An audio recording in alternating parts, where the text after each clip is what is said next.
আসসালামু আলাইকুম বন্ধুরা। আমি এখন যে জায়গাটায় এসেছি সেটা হয়তো আপনারা দেখে মনে করতে পারেন যে এটা কোনো সমুদ্রের পাড়ে অথবা কোনো সমুদ্র সৈকত হতে পারে। আসলে ব্যাপারটা এমন না। এটা কোনো সমুদ্র সৈকতও না। এটা একটা নদীর পাড়, অর্থাৎ চরফ্যাশনের বেতুয়া লঞ্চ ঘাটের ঠিক কাছেই এই পার্ক, মিনি পার্ক।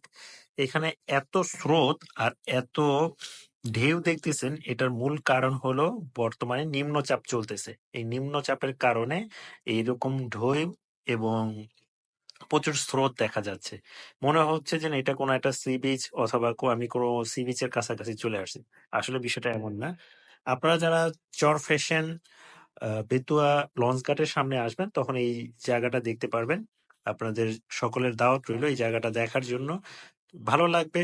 মানে এই জায়গাটা খুবই সুন্দর, নান্দনিক, ভালোই লাগবে। যারা এদিকে আসবেন একবার হলেও ঘুরে যাবেন। তা আমি চেষ্টা করব আপনাদেরকে সকলকে এরকম আরো বিভিন্ন জায়গা ঘুরে দেখানোর। তো আজকে এই পর্যন্ত, আল্লাহ হাফেজ।